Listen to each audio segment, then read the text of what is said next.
우리의 대적이 우리가 그들의 의도를 눈치챘다 함을 들으니라.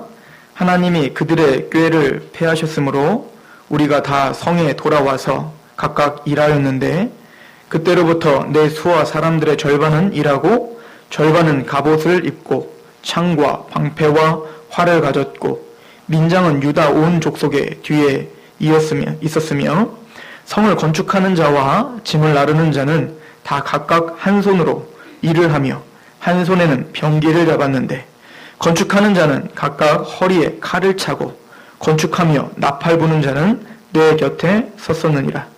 내가 귀족들과 민장들과 남은 백성에게 이르기를, 이 공사는 크고 넓음으로 우리가 성에서 떨어져 거리가 먼즉 너희는 어디서든지 나팔 소리를 듣거든 그리로 모여서 우리에게로 나아오라.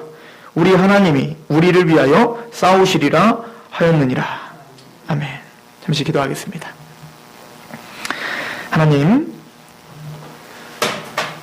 우리가 주님 앞에 있습니다.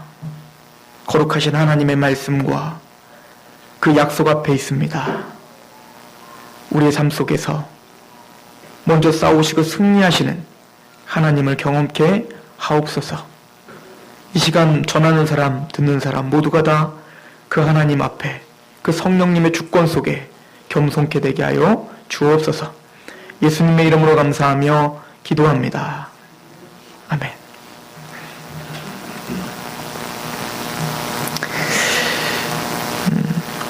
여러분들은 교회를 이제 다니신 지가 꽤 됐기 때문에 성경의 그 역사들에 대해서는 어느 정도 알고 있으셔야 됩니다. 즉 창세기부터 시작한 그 인류의 역사를 성경에서는 오랜 기간 동안을 역사를 담아놓고, 그리고는 아브라함서부터 이스라엘 역사를 시작하죠. 그런 아브라함, 이삭, 야곱의 족장 시대를 넘어가고, 이제는 모세를 통해서 애굽에서 400년 동안 살았던 그 이스라엘을 출애굽시키는 사건이 출애굽기를 통해서 나타나고, 그리고는 이 가나안 땅, 하나님의 약속의 땅을 정복하는 기사를 여호수아서를 통해서 우리에게 보여주고, 정복한 그 땅에서 하나님이 왕이신데 그 왕권을 인정치 않고 자기 멋대로 살았던 사사시대를 이야기를 합니다. 하나님은 보여지는 한 왕을 세우셨고, 그게 바로 다윗 왕국이었고, 그리고 솔로몬 왕국이었습니다.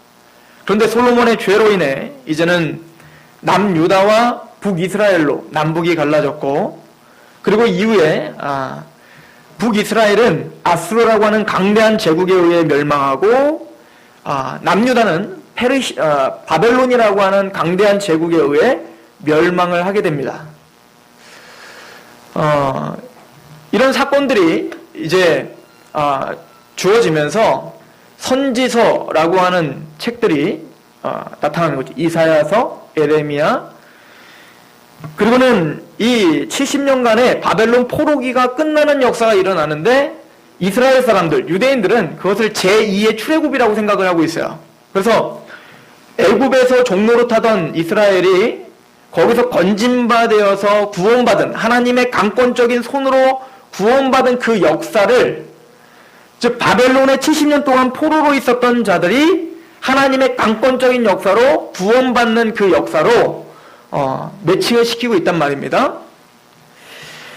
그리고 이 사건은 출애굽 사건이나 바벨론에서 포로 귀환하는 사건은 우리들 이야기인 거죠. 저와 여러분들 이야기인 겁니다. 즉 예수 그리스도로 말미암아 우리가 사단의 권세에 잡혀 있었던, 그래서 흑암의 권세에 잡혀 있었던 우리를 구원시키는 하나님의 그 구원의 은혜를 그 이스라엘의 그 전 역사 속에서 반복적으로 설명해주고 있는 것이다 라고 하는 것에 우리에게 의미가 있어요. 오늘 본문은 느헤미야입니다. 이 느헤미야서는 이 바벨론이라고 하는 나라에서 이스라엘이 이제는 포로 귀환을 해요. 그죠? 3차에 나눠서 포로 귀환을 하는데, 1차는 수룹바벨을 통해서, 수룹바벨이라고 하는 지도자를 통해서 1차 포로 귀환이 시작됩니다. 그래서 이 수룹바벨을 통해서 뭐가 세워지냐면 바로 성전, 수룹바벨 성전이라는 게 세워져요. 왜냐면 솔로몬이 세웠던 그 화려했던 그 성전은 무너졌거든요. 바벨론에 의해서 철저하게. 그래서 수룹바벨에 의해서 수룹바벨 성전이 세워지고 2차 포로기한은 에스라라고 하는 사람을 통해서 이루어져요. 그게 에스라서에 기록이 돼 있죠. 에스라를 통해서 하나님은 무엇을 재건하셨냐면 보여지는 성전이 아닌 이제 유대인들, 그 민족 자체를 재건하는 일을 하세요. 무슨 얘기냐면 보여지는 성전은 재건됐지만 그 가운데 있는 살고 있는 이스라엘 백성들, 유대인들은 여전히 하나님의 율법에서 떠나 그 마음의 성전이 재건되지 않았단 말입니다. 그것을 학사인 에스라를 통해서 부흥운동이 일어난 거예요. 하나님의 율법이 선포되고 하나님의 말씀이 선포돼서 회개운동이 일어난 겁니다. 그래서 2차 포로기한은 유대인들이 유대인답게 일어나는 일이 바로 2차 포로기한에 일어났구나. 그리고 이제 3차 포로기한입니다. 이것이 바로 오늘 본문인데 바로 느헤미야를 통해서 이루어진 사건이에요. 이 느헤미야는 3차 포로기한은 성벽이 재건돼요. 그러니까 예루살렘 성벽이 재건되는 역할을 합니다. 하나님이 왜 이런 역사를 우리에게 보여주고 있을까요?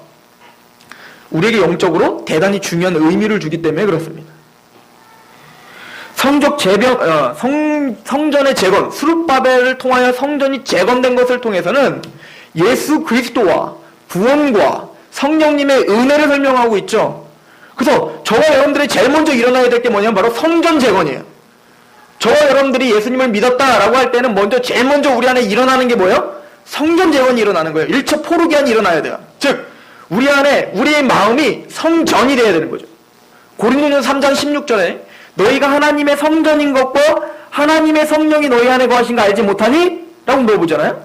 그래서 우리가 구원을 받았습니다 라고 할 때는 수룹바벨이 성전을 세운 것처럼 우리 마음 안에 그리스도의 성전이 세워진 거예요. 그리고는 그 성전의 주관자이신 성령님께서 임하시고 계시는 겁니다. 그걸 우리는 구원의 확신이라고 이야기합시다. 그것을 의인됐다라고 이야기합시다. 거기서 끝난 건가요? 아닌 거예요. 그러면 2차 포로기한이 일어나야죠. 우리에게도. 그게 뭡니까? 학사 에스라를 통한 말씀 운동인 거죠. 하나님의 율법이 선포되고 하나님의 말씀이 선포돼서 그 말씀에 떠는 자들이 몰려드는 것처럼 이제 이 성전이 세워진 우리 마음 안에 하나님의 나라가 세워진 이곳에 이제는 뭡니까? 말씀 재건 운동이 일어나야 되는 거예요.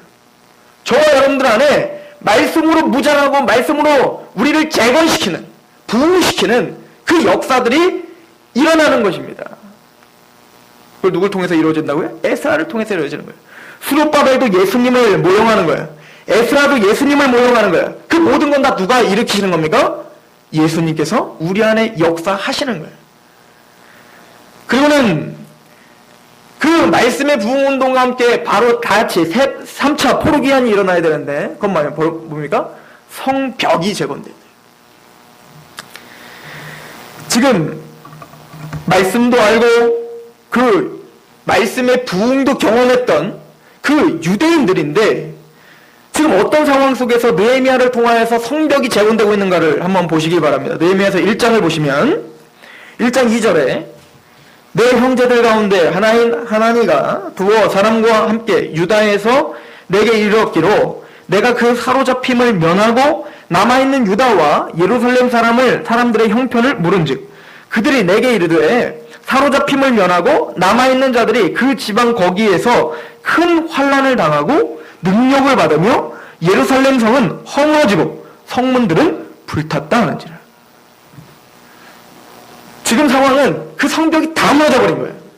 이 성벽이 무너져버리면 어떤 상황이 될까요? 이방인이건 이스라엘이건 뭡니까? 아무나 들락달락 하는 거예요. 어떤 경계나 구별됨이 없어지는 거죠. 마찬가지로 우리 안에 성벽이 무너졌다라고 하는 것은 우리 안에 신앙적인 성벽, 우리 교회의 성벽, 여러분들의 가정의 성벽, 또 내 신앙의 성벽이 무너졌다라고 하는 것은 이게 이방인지 이게 하나님의 백성인지 도대체가 구별됨이 없어져 버린 거죠. 그 삶이 완전히 무너져 버린 거예요. 하나님의 그 성벽, 두터운 하나님의 그 보호하심, 그것 자체가 완전히 무너져 버리는 상태. 그래서 환난을 당하고 허물어지고 불타고 능력받는. 그렇다면 이 지금 성벽이 무너졌다는 것은 무엇과 비교를 해야 될까요? 솔로몬 성벽인 거예요. 솔로몬이 두 가지를 합니다. 성전을 짓고 그리고 뭘 만들죠? 예루살렘 성을 짓는단 말이에요. 얼마나 화려한 성벽입니까? 예루살렘 성벽이라는 건 솔로몬 시대에는 금이 그냥 땅에 발키리 시대였어요. 너무 부유해서. 그 영광의 시대. 뭘 상징하죠? 그 메시아의 시대를 상징하는 거예요. 그리스도의 나라라는 것은, 그리스도의 성벽이라는 것은 그렇게 화려하고 그렇게 영광스럽고 권위가 있고 능력이 있는 게 바로 그런 성벽인 거예요. 그렇다면 저와 여러분들은 우리 마음 안에 예루살렘 성벽이 그렇게 영광스럽게 재건되어 있어야 된단 말입니다. 그런데 구원받은 하나님의 백성들이 성벽이 무너지면 제일 먼저 표정이 달라져요. 어두워진다니까요. 제가 보면 많이 무너지셨어요. 이런 얘기를 웃지를 않잖아. 성벽이 재건돼야 됩니다. 우리 교회에 가장 시급한 건 성벽 재건이에요. 저와 여러분들에게 가장 시급한 건 성벽 재건이에요.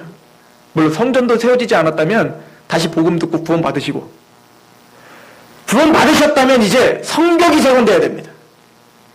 구별된 삶과 하나님의 백성의 그 성벽, 예루살렘, 솔로몬 왕국이 그 화려하고 영광스럽고 능력이 있었던 것처럼 메시아의 왕국은 솔로몬 왕국을 능가하는 화려함과 기쁨과 환희와 평강과 그 안에 기쁨이 넘치는 성벽이 있었단 말입니다. 이방 사람들이 쳐다만 봐도 너무 높고 너무 견고하여서 그 앞에서 두려워 떨 수밖에 없는 그 성벽이 이 상록교회에 세워지고 재건되길 소망합니다. 저와 여러분들과 그 가정과 그 신앙에 이 성벽이 재건되길 소망합니다. 그래서 느헤미야는 우리에게 대단히 중요한 책인 거죠. 우선 이 성벽이 재건되는 걸 구속사적으로 우리가 좀 풀면, 이 성벽은 우리 이 땅에서는 완벽하게 재건되지 않을 겁니다. 언제 완성되죠? 계시록에 나와 있어요. 예수님이 재림하시면 그 온전하신 예루살렘이 재건됨을 계시록 21장에 보여지고 있죠. 보석으로, 금으로. 이게 뭐야? 진짜 금과 진짜 보석입니까? 그 영광스러운 하나님의 예루살렘이, 새 예루살렘이 다시 재건될 것을 보여주고 있을 것입니다. 저는 여러분들이 그곳에서 같이 만나고 기뻐할 것을 믿어요. 그 예루살렘 성전은, 예루살렘 이 성벽은 바로 여호와의 총애를 상징합니다. 신명기 23장 3절에 보면 암몬 사람과 모압 사람은 여호와의 총애에 들어오지 못하리니 그들에게 속한 자는 10대뿐 아니라 영원히 여호와의 총애에 들어오지 못하리라, 이렇게 말을 하죠. 오늘 느헤미야서 2장 20절을 한번 잠깐 보세요. 느헤미야서 2장 20절. 내가 그들에게 대답하여 이르되 하늘의 하나님이 우리를 형통케 하시리니 그의 종들인 우리가 일어나 건축하려니와 오직 너희에게는 예루살렘에서 아무 기업도 없고 권리도 없고 기억되는 바도 없다 하였느니라. 그런데 그 예루살렘 성벽이 재건되면 그 안에서 누릴 그 평강과 그 영광과는 전혀 상관이 없는 사람이 있다는 거예요. 그들은 누굽니까? 우리 19절에 나와 있죠?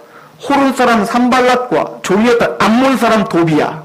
이 사람들은 누구냐면 예루살렘 성벽을 재건되고 세워지는 걸 너무너무 싫어하는 사람들이에요. 대적이죠. 원수죠. 근데 이 사람들이 예루살렘 저 멀리서 산 게 아니라 예루살렘 안에서 살았어. 이 사람들도. 그 안에서 뭐 한 거예요? 성벽 재건을 무너뜨리려고 하고 방해하려고 했던 대적들이었단 말입니다. 이들은 예루살렘 성전에 전혀 기업도 없고 권리도 없는 자들입니다. 암몬 사람. 그래서 제가 아까 신명기 23장 3절을 읽어드린 거예요. 암몬 사람, 모압 사람은 여호와의 총에 들어오지 못하리라. 우리가 교회 안에 있다 할지라도 우리는 알아요. 성벽 재건을 소망하고 그것을 위해서 우리가 재건하기를 결정하고 그렇게 달려가는 자인가? 아니면 교회가 단단해지고 우리 신앙이 단단해지고 성벽이 재건되는 거에 아무 관심도 없고, 아니 더 나가서 그 성벽 재건을 시기하고 두려워하고 그것을 싫어하는 자든가. 여러분들 어느 편이십니까? 물론 여호와의 총회인 줄 믿습니다. 그렇다면 성벽 재건을 위해서 여러분들은 기도하셔야 됩니다.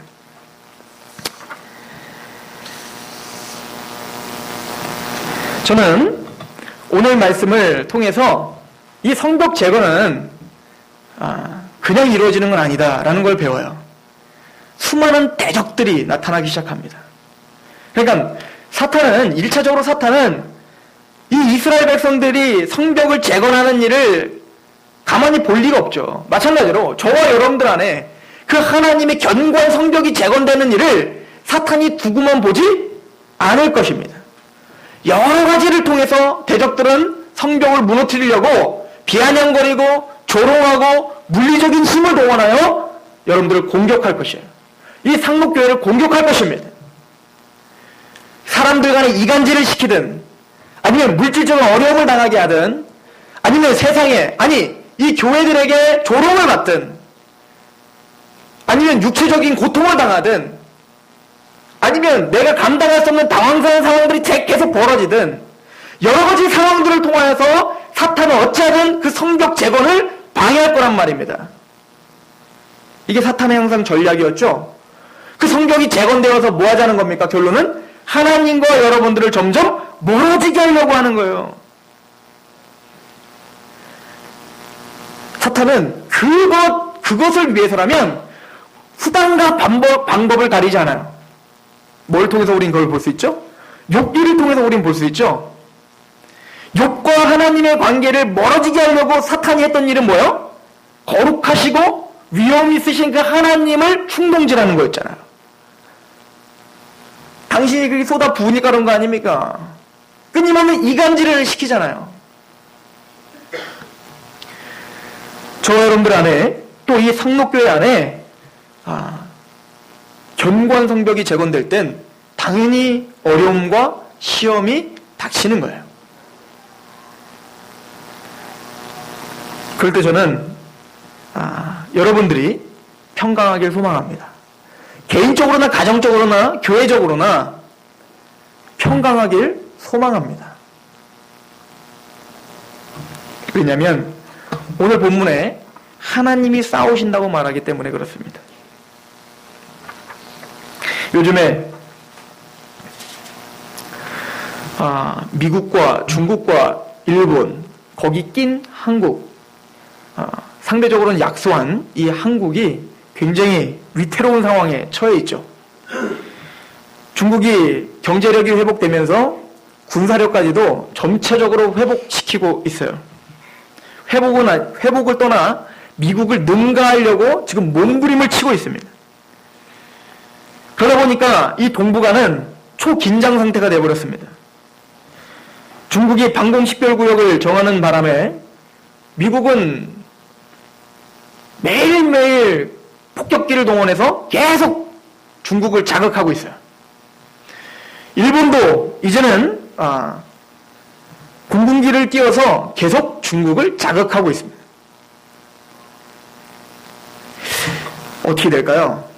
전문가들은 꼭 청일전쟁 때의 모습과 비슷하다라고 하면서 불안해하고 있습니다. 근데 저는 재밌어요. 그런 뉴스들을 저는 골라서 많이 보거든요. 계속 봐요. 보다가 가끔은 연예 뉴스 막 이런 걸로 넘어가서 보면 전혀 딴 세상이야. 지금 세계 정세는 굉장히 급박하게 돌아가지만 젊은 사람들은 거기에 관심도 없어요. 그러거나 말거나. 나라가 있거나 없거나. 이게 지금 세상 사람들이죠. 지금 하나님의 나라는 초긴장 상태로 언제든지 폭격하려고 준비하고 있는데 지금 세상에 살고 있는 많은 죄인들은 그러거나 말거나 연애를 즐기고 여러 가지 유흥을 즐기기에 바쁜 이 시대에 우리는 살아가고 있죠. 그런데 저와 여러분들이 두려워하지 말아야 될 것은 그들이 그러거나 말거나 여하튼 교회는 승리하고 하나님의 주권 가운데 있다는 걸 믿으시길 소망합니다. 잠언서 21장 1절에 이런 말씀이 있어요. 잘 들어보세요. 왕의 마음이 여호와의 손에 있음이 마치 본물과 같아서, 이 본물이라는 건 이제 보시라고 하는 어떤 그 주머니 속에 있는 물인 거죠. 본물이 터졌다라고 할 때 그 본물. 그 담겨져 있는 거예요. 갇혀 있는 물이죠. 본물과 같아서 그가 임의로 인도하시느니라. 이 무슨 얘기입니까? 모든 세계의 열강들이, 왕들이 자기 멋대로 세계를 주장하는 것 같으나 그래봤자 다 누구 손 아래에 있다는 거예요?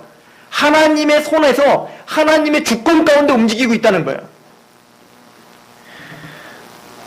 저 여러분들은 이 세계 판도를 보면서 그런 시각을 갖고 있는 사람들입니다. 왜 이게 중요합니까? 이스라엘 백성들은 지금 하루 먹고 사는 게 너무 힘든 상황이었는데 이 믿음이 왜 중요하냔 말입니다. 왜냐하면 이거는 이스라엘과 직결되는 메시지였기 때문에 그렇습니다. 맞아요. 그 유다 백성들 지금 성경을 재건하냐 말하냐 이것보다도 지금 당장 내가 그 대적들과 원수들에 의해서 너무너무 힘든 상황 속에 있는데 하나님은 느헤미야를 통해서 뭐라는 거예요? 성벽 재건하자, 성벽 재건하자 하는 거예요. 그리고 뜬금없는 얘기가 자꾸 쏟아지는 거예요. 그 많은 열광들 있지만 그 열광들은 다 하나님의 손아귀에 있으니까 너는 성벽 재건하자라고 하는 거죠. 이게 성전 재건 때도 마찬가지예요. 스룹바벨을 통해서 성전이 재건되는데 많은 대적들과 특히 사마리아 사람들이 유대인들의 성전 재건하는 게 너무 얄미운 거예요. 그래서 막 대적을 하고 그것을 방해하고 여러 가지를 하니까 진짜 방해가 됐어요. 성전 재건이 중단됐단 말입니다. 고레스가 칙령을 내려서 분명히 하라고 했는데 그것이 그 여러 사단의 그 배후에 있었던 그 많은 원수들에 의해서 성전이 중단되게 버렸단 말입니다. 그때 쓰여진 책이 학개서, 스가랴서요. 너희들은 빨리 성전 재건하라고. 그런데 그 당시에 그 이스라엘 백성들은 그 성전 재건이 너무 중요한데도 불구하고 그거는 너무 사치라고 생각했던 거예요. 왜냐? 내가 지금 먹고 사는 게 너무 힘들었거든요. 내 집이 지금 더 잘 져줘야 되고 내 집이 좀 더 강해져야 되거든요. 근데 하나님은 계속 성전을 재건하라는 거예요. 그래서 학개서에 계속 뭐라고 말합니까? 너희는 성전이 지금 이런 상황 가운데 있는데 너희는 너희 집만 지금 세우고 있구나. 이게 무슨 얘기죠? 우리로 얘기하면 하나님은 우리에게 우리 마음에 먼저 구원의 확신을 받고 예수님을 통해서 성전을 재건해야 된대 라고 말하지만 에서처럼 뭐요? 팥죽만 찾으러 다니는 세상 사람들을 빗대어 이야기하고 있는 거예요. 그런데 왕의 마음을 그의 손에 좌지우지할 수 있는 하나님께서 어떤 일을 벌이십니까? 그 원수들이 그 성전을 재건하는 걸 방해하려고 그 모든 것을 멈추게 했더니 다리오 왕이라는 그 왕을 마음을 하나님이 동하게 하셔서 어떻게 합니까? 나중에는 그 방해했던 사마리아 사람들을 노역으로 쓰게 해요. 유다인들아, 너희들은 사마리아인들이 노역으로 쓰고, 그러면 그때는 더 어떻게 하냐면 자기들의 손으로 성전을 재건했어야 됐는데 다리오 왕이 어떻게 합니까? 칙령을 내려서 얘네들한테 모든 보물을 다 줘서 그 돈으로 다 가게 하라. 그리고 모든 강가 너머에 있는 세금이 들어오는 것은 그것은 다 유대에게 주어서 그 돈이 끊어지지 않도록 도와주라 라고 칙령을 내리죠. 즉 사탄과 그 모든 원수와 그 상황들은 여전히 우리가 성벽을 재건하거나 성전을 재건할 수 없는 상황으로 몰아붙이지만 하나님은 그 몰아붙이는 것을 통해서 뭡니까? 더 귀한 역사를 일으키시더라. 이것이 우리 하나님이에요. 멋지시 않습니까? 이것이 우리가 믿는 그 하나님이라는 얘기예요. 하나님은 저와 여러분들의 성벽 재건에도 마찬가지인 거예요. 여러분들이 성벽을 재건하는 일에 하나님 앞에 하나님이 싸우시는구나, 하나님이 함께 하시는구나 믿고 가신다면 하나님 반드시 이 교회와 저와 여러분들의 그 성벽이 다시 단단하게 재건되게 하실 것입니다. 우리 방법이 아닌 하나님의 방법으로 말합니다. 그러면 하나님이 그렇게 싸우실 것이다 라고 믿고 있는 그 하나님의 백성들은 어떤 태도를 취합니까? 이제 손 놓고 있습니까? 어제도 자려고 하는데 문자가 왔어요. 질문의 문자입니다. 하나님은 다 정하시고 결정하시고 하나님은 무소부지하셔서 나의 필요를 다 하시는데 내가 굳이 기도할 필요가 뭐 있습니까? 기도하면은 믿음 없는 거 아니에요? 하나님이 다 들어주실 거라는 어떤 그 하나님의 내가 자녀됐으니까 하나님이 다 들어주실 건데 그럼 굳이 기도를 하는 것은 내가 하나님을 믿지 못하는 거 아닙니까? 이런 문제가 또 하나 왔어요. 하나님이 힘써서 하나님이 이루실 거예요. 여러분들 성벽이 재건되는 거, 교회가 세워지는 거, 여러분들 가정이 세워지는 거, 여러분들 신앙이 세워지는 거 하나님이 다 하실 거예요. 여러분들 구약에 한번 다 읽어보세요. 하나님이 다 하셨지 누가 했어? 그러나 하나님 먼저 하시는 게 뭐냐면 가나안 땅에 들어가면 예루살렘 성벽을 먼저 재건하는 게 아니라 먼저 뭐예요? 무너뜨리십니다. 뭘 무너뜨리죠? 여리고성을 무너뜨리는 거예요. 인간이 쌓아올린 그 여리고성을 무너뜨리는 거예요. 스스로가 지키려고 했던 그 여리고성을 무너뜨리는 거예요. 가인이 쌓았던 에녹성을 무너뜨리는 거예요. 그리고야 뭡니까? 하나님의 성벽을 재건하는 거예요. 왜 우리에게 성벽이 빨리빨리 재건되지 않을까요? 왜 이 교회에 그 견고한, 그 영광스러운 그 하나님의 성벽이 왜 빨리빨리 재건되지 않을까요? 전 그게 하나님의 지혜라고 믿습니다. 전 그게 하나님의 능력이라고 믿습니다. 왜냐면 우리는 여전히 무너져야 될 성벽들이 많기 때문에 그래요. 우리 스스로 지키려고 하는, 우리 노력과 힘으로 뭔가 이뤄내려고 하는 그 여리고성이 무너져야 되는 거예요. 그리고 그 하나님이 싸우시고 승리하시고 우리와 함께 하신다는 믿는 하나님 백성들에게 요구하는 게 있어요. 오늘 본문을 같이 읽어보도록 하겠습니다. 느헤미야서 4장 15절입니다. 우리의 대적이 우리가 그들의 의도를 눈치챘다 함을 들으니라. 하나님이 그들의 꾀를 패하셨으므로 우리가 다 성에 돌아와서 각각 일하였는데, 하나님은 여러분들이 힘들게 하고 있는 모든 상황을 다 간파하고 있어요. 하나님은 그 사탄의 공격과 여러분들이 힘들게 하는 모든 것들, 여러분들이 지금 실패라고 생각하는 것들이나 아니면 당황스러운 것들을 하나님은 그 모든 꾀들을 다 패해놨다니까요. 하나님이 충분히 여러분들을 세울 수 있다니까요. 그걸 먼저 믿으셔야 됩니다. 그걸 믿는 사람들은 이렇게 해야 돼요. 18절 같이 한번 읽어볼까요? 17절 18절 시작. 성을 건축하는 자와 짐을 나누는 자는 다 각각 한 손으로 일을 하며 한 손은 병기를 잡았는데, 건축하는 자는 각각 허리에 칼을 차고 건축하며 나팔 부는 자는 내 곁에 섰었느니라. 여러분들, 하나님이 여러분들을 대신하여 싸우실 걸 믿으십니까? 하나님이 우리를 위하여 싸우시리라, 그리고 마침내 우리 안에 견고한 성벽이 세워지리라 믿으십니까? 그렇다면 여러분들은 한 손에 칼을 차고 있어야 됩니다. 그리고 한 손으로는 성벽을 재건하고 있어야 돼요. 가정이든 교회든 여러분들의 신앙이든. 주님께서 우리에게 깨어있으라 라고 하는 말씀과 마찬가지입니다. 이 말씀을 에베소서로 우리 같이 마무리 짓고 우리 오늘 말씀을 마무리 짓도록 할게요. 에베소서 5장을 가봅시다. 6장입니다. 에베소서 6장 10절입니다. 끝으로 너희가 주 안에서와 그 힘의 능력으로 강건하여지고 마귀의 관계를 능히 대적하기 위하여 하나님의 전신갑주를 입으라. 이것이 뭡니까? 한 손에 병기를 잡으라는 얘기죠. 우리의 씨름은 혈과 육을 상대하는 것이 아니요 통치자들과 권세자들과 이 어두움의 세상 주관자들과 하늘에 있는 악의 영들을 상대하며. 그러니까 우리의 싸움은 보여지는 싸움이 아니라는 거예요. 지금 보여지는 것에 우린 당황하고 있지만 그 싸움이 아니야. 여러분들이 정말 성벽이 재건되고 승리하기 위해선 거기에 매진하는 게 아니라 다른 곳에 매진하고 있어야 된다는 거예요. 영적인 거에 매진하고 있어야 된다는 거예요. 여러분들이 육체적으로 일어난 모든 상황은 그 상황으로만 해석하면 안 된다는 거예요. 세상 사람들은 그 상황으로만 해석하지만 우리는 영적인 싸움을 하고 있다는 것을 인식하고 있어야 된단 말입니다. 13절 그러므로 하나님의 전신갑주를 취하라. 이는 악한 날에 너희가 능히 대적하고 모든 일을 행한 후에 서기 위함이라. 즉 성벽이 재건되고 하나님의 그 나라가 여러분들 안에 우뚝 선 것을 위함이에요. 어떻게 해야 됩니까? 그런즉 서서 진리로 너희 허리띠를 띠고 너희의 호신경을 붙이고 평안의 복음이 준비한 것으로 신을 신고, 여기부터 중요한데 16절 모든 것 위에 믿음의 방패를 가지고 이로써 능히 악한 자의 모든 불화살을 소멸해요. 즉 끊임없는 상황과 여러 가지를 통해서 여러분들에게 불화살을 쏴요. 대적들은.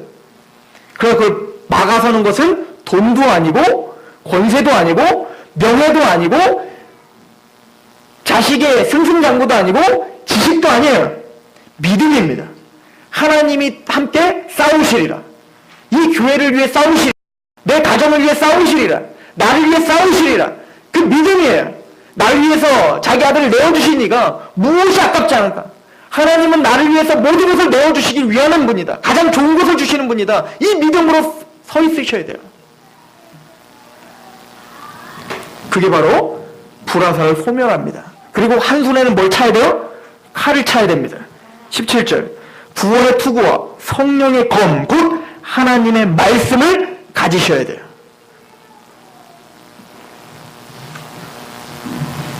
이것만이 여러분들의 성벽을 재건할 수 있는 길입니다.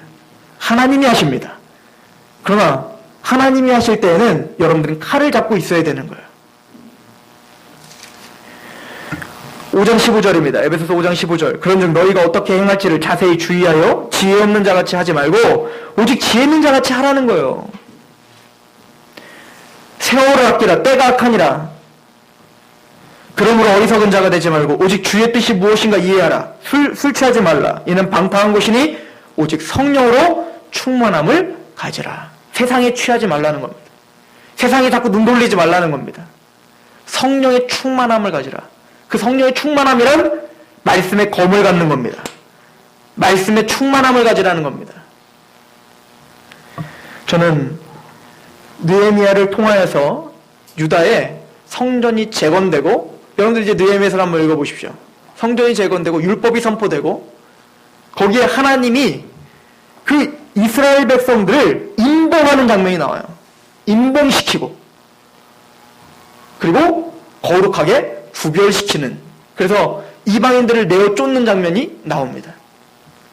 저와 여러분들의 성벽이 재건되고 칼을 잡고 그 성벽에 박차를 가하고 그럴 때 하나님은 먼저 싸우셔서 이 교회와 가정과 여러분들의 신앙 가운데 하나님이 거룩하게 구별된 하나님의 백성다운 그런 거룩한 영광스러운 성벽이 반드시 재건될 거라 믿습니다. 기도하겠습니다. 하나님, 느헤미야를 통하여서 황폐해지고 무너지고 불에 타버린 그 성벽 문이 다시 재건됨을 보았습니다. 이 모든 것이 다 앞서 싸우시는 하나님의 능력인 줄 믿습니다. 우리도 그 하나님을 믿습니다. 여러 사탄과 환경과 사람들의 불화살들이 있지만 그것을 우리와 함께 동행하시는 하나님을 믿음으로, 그 믿음의 방패로 이겨내게 하시옵시며, 한 손에는 성령의 검, 즉 하나님의 말씀을 부여잡고 매일매일 그 말씀 앞에 묵상하며 그 말씀으로 승리하는 그런 하나님의 백성들 되게 하옵소서. 성령과 그 말씀을 통하여서 우리 모든 인생을 아버지의 구원의 완성으로 인도하실 그 하나님을 찬양하며 예수 그리스도의 이름으로 감사하며 기도합니다. 아멘. 우리 찬양합시다.